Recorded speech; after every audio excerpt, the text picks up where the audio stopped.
Portugal, foi o primeiro país da União Europeia a fazê-lo por causa do caso Matilde, em agosto. Cá está, é assim que a mãe conhece o caso e percebe que pode obter o tratamento em Portugal. Ela própria o admitiu hoje no Parlamento.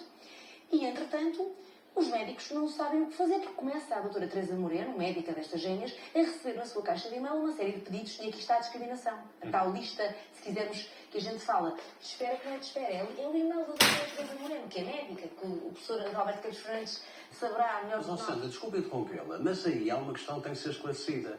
É que nenhum médico pode, em nenhuma circunstância, e sobre isso tem matéria de proteção legal e ética pela própria Ordem dos Médicos, pode abdicar dos seus princípios e da sua racionalidade clínica por imposição de outrem. Ou seja, nenhum médico, na plenitude das suas funções e do seu exercício e das suas capacidades intelectuais e científicas, atribui um medicamento com estas características a um doente, neste caso estas crianças, se clinicamente entender que não o deve fazer.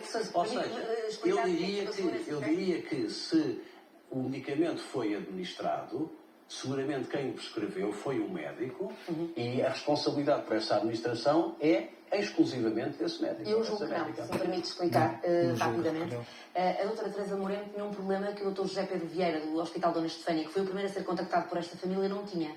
É que tinha sido a única médica em Portugal que, por ordens do governo, tinha atribuído este medicamento no Santa Maria à bebê Matilde e depois a outra criança. Não havia mais nenhum hospital que tivesse feito isto.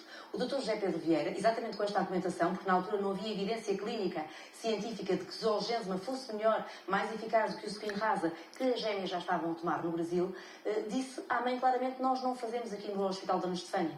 E é por esta razão, e só por esta razão, que ela tenta ir à doutora Teresa Moreno. Sabia que era a única em Portugal que tinha um único argumento. Ela não podia dizer que não, porque tinha um histórico no mesmo hospital.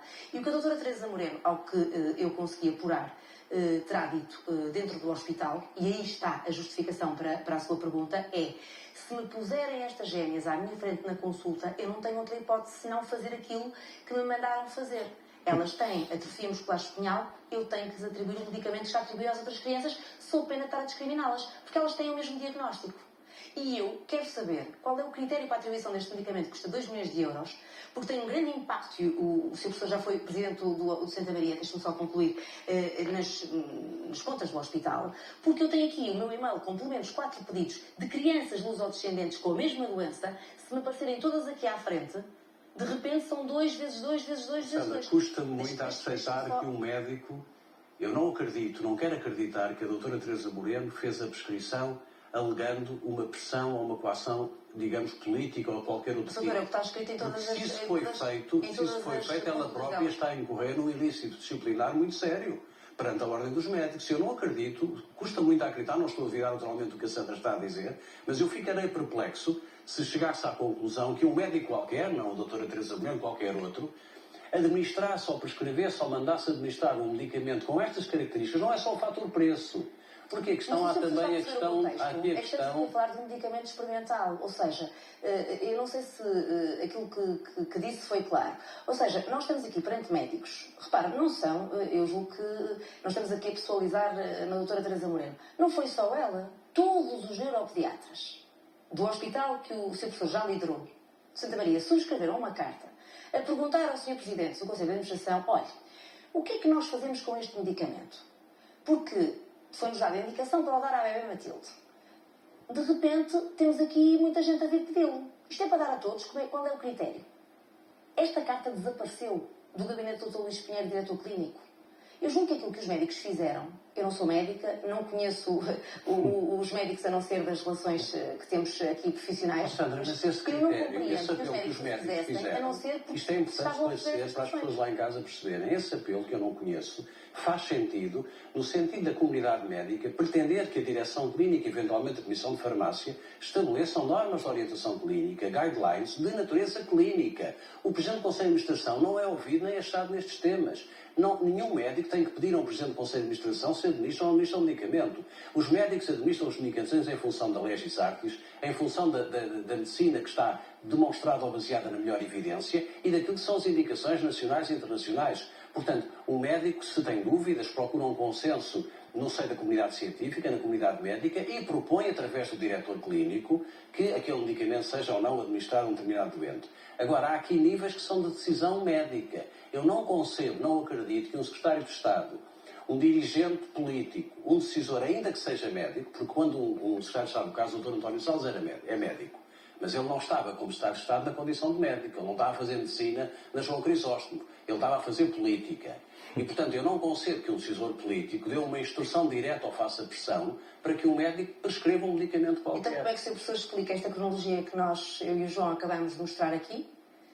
E que a médica Teresa Moreno tenha escrito sempre que dava as consultas e prescrevia o medicamento por ordem do Secretário de Estado e que os médicos do hospital todos tenham escrito esta carta ao Conselho de Administração, se não tivesse havido, de facto, Sandra, este e-mail da secretária a marcar a consulta. Eu, quando vi essa referência de consulta a pedido do Secretário de Estado, fiquei muito preocupado. Não é normal um médico fazer isto.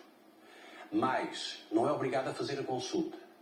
Não é obrigado a aliviar, não deve aliviar a sua responsabilidade médica e ética através de um escrito deste no processo. Segundo ponto, mais grave ainda, prescrever um fármaco com estas características. O médico é soberano e por isso é responsável pessoal e profissionalmente. Desculpe, não é uma questão de discriminação. Pois o Dr. José Pedro Vieira na Estefânia, não é? Terá dito que não havia indicações. Eu nunca tinha dado, ela já tinha dado. Teria dito havia indicações. Há de facto aqui matéria que a Ordem dos Médicos tem que ser chamada a apreciar.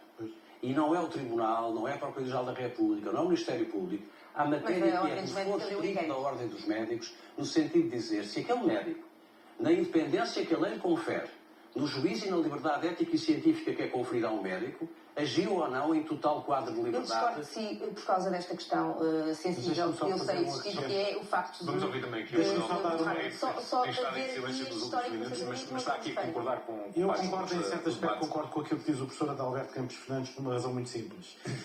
Nenhum destes médicos, se for iniciado o procedimento disciplinar contra eles na Ordem dos Médicos por violação do Código Deontológico, pode eximir-se como a ordem que tenha recebido. Porque os médicos são absolutamente autónomos nos juízos que fazem. Eu admito que a médica se tenha sentido pressionada de alguma forma, mas ela tem sempre a faculdade, aliás, tem o dever deontológico de negar se entender que o tratamento não é apropriado, que existe alguma alteração procedimental que não tem cabimento neste caso e, portanto, ela não pode ir invocar isso. Mas ela não se pode defender desta maneira. Perante a ordem não pode defender isto. Então, mas como é que, repara, isto é que eu não entendo. Como é que uma médica que já deu um fármaco a crianças com o mesmo diagnóstico podia receber duas crianças com o mesmo diagnóstico e dizer não, desculpa, agora estamos a puxar a conversa para o campo um pouco clínico. Mas o facto de ter dado a uma outra doente, estamos a falar de biologias diferentes, de contextos clínicos diferentes, e seguramente de bebés, porque eu julgo saber das notícias e daquilo que foi lendo, que já tinham tido a administração de outro fármaco. Não, mas todas elas tinham. Não há aqui um padrão, isto não é chapa 3, porque eu dei um medicamento ao ano passado a um bebê, a uma criança, eu vou dar também este ano. Mas isso não existe. É igual. O doutor diz assim, em sede de ordem dos médicos e de inquérito, não é verdade? O médico responde perante a sua consciência profissional, perante o seu rigor cívico e o seu rigor científico, e não pode em nenhuma circunstância evocar o facto de ter sido pressionado por um outro qualquer agente, externo, seja administrativo, seja o presidente do hospital, seja o próprio diretor clínico, que sendo médico não o pode fazer. O diretor clínico não pode dar uma ordem dizendo você faça esta cirurgia a este doente ou faça ou administre este... Isso não existe. Se existiu, Sandra, eu não estou a pôr em causa o que a Sandra está a contar. Se existiu, então temos desdobramentos neste caso que estão muito para além daquilo que estamos a ver na comissão de inquérito. E são de outro domínio. São no domínio da prática médica, das questões disciplinares e da própria regulação que a Ordem dos Médicos conferida por lei tem. Nos resta... Deixe-me fazer só duas coisas para bater o argumento. Imaginemos uma cirurgia de risco que tenha sido realizada no passado 2, 3, 4, 5 vezes por um cirurgião. Ele não pode aceitar fazer uma nova cirurgia de risco a um doente com o mesmo quadro clínico apenas porque recebe a instrução. Ele próprio tem que tomar a decisão que esse é o melhor curso de ação que tem que tomar naquele caso, naquele tratamento. Portanto, o facto, esse argumento eu entendo perfeitamente onde é que quer chegar e o seu raciocínio. Mas esse não é aquilo que deontologicamente é imponível a um médico. O médico só pode decidir em face do caso concreto se entender que é adequado. independentemente das ordens. Imaginemos que... Mas aqui voltamos à questão da pressão, não é?